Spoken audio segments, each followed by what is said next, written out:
Hello everyone, and happy Tuesday once again.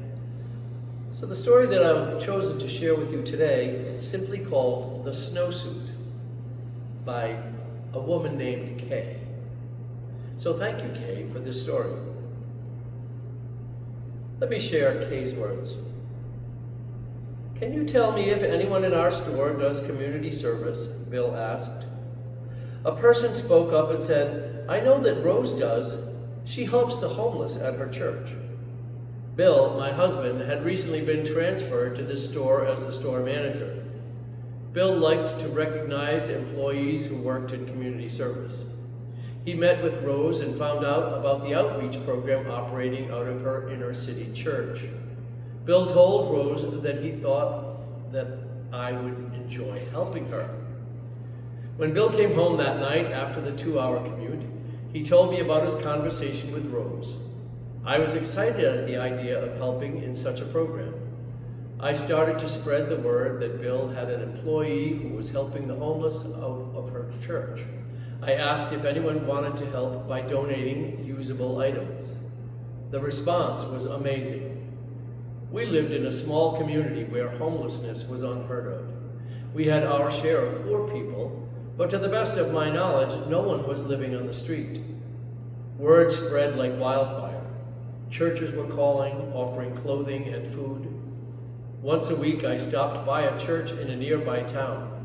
Each week, I loaded the back of our van with the things the people in their congregation dropped off.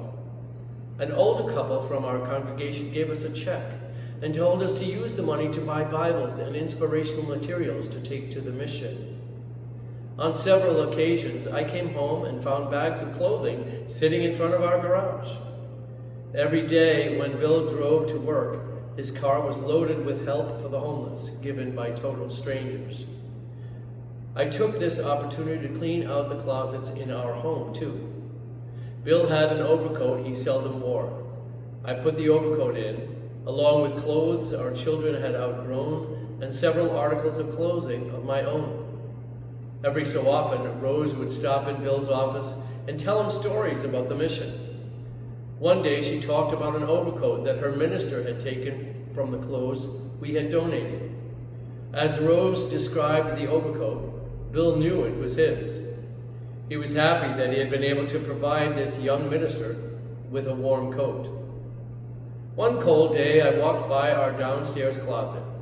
I noticed a snowmobile suit that had been our oldest son Todd's. The thought to put this snowsuit in for the mission immediately came to my mind. I dismissed the thought as I had been saving the snowsuit for Brandon, our youngest son. Todd had died in a car accident a few years before, and for some reason I had saved this snowmobile suit for Brandon. This was one of the very few things I had saved of Todd's.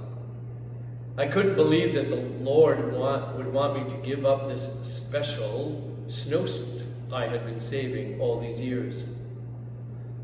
But the thought came again. Put the snowmobile suit in. I walked over and took it off the hanger. I looked at the tag inside. It was a man's size small. When Todd died, he was 6 feet tall. How long had I been keeping this? Brandon wasn't quite 3 years old when Todd died. Even now, he wasn't big enough for this suit. I decided it was time to part with this special snowmobile suit I'd been saving.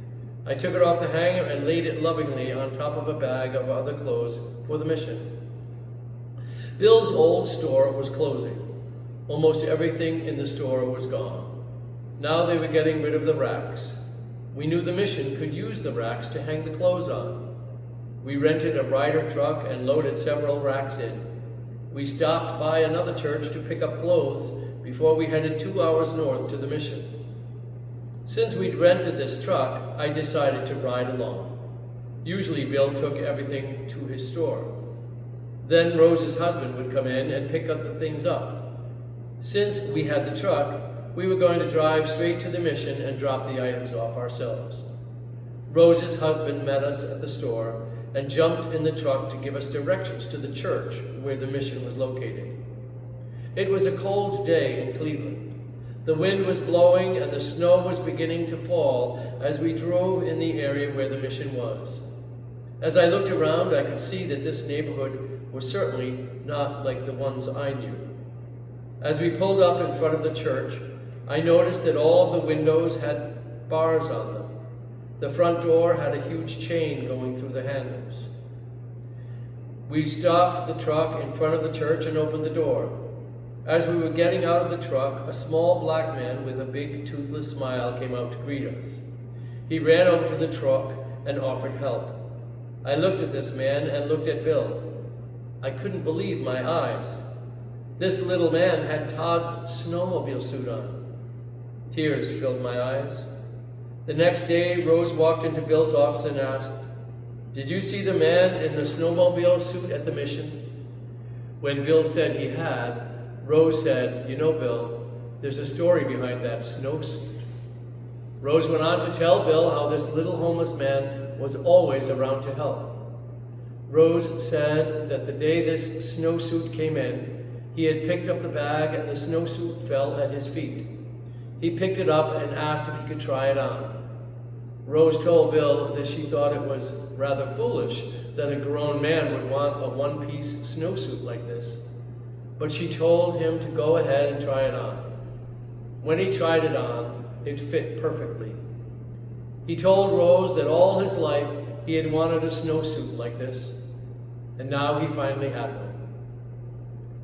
When Bill came home and told me this story, the Lord spoke to my heart and said, "Kay, you were wondering why you were saving that snowmobile suit all these years?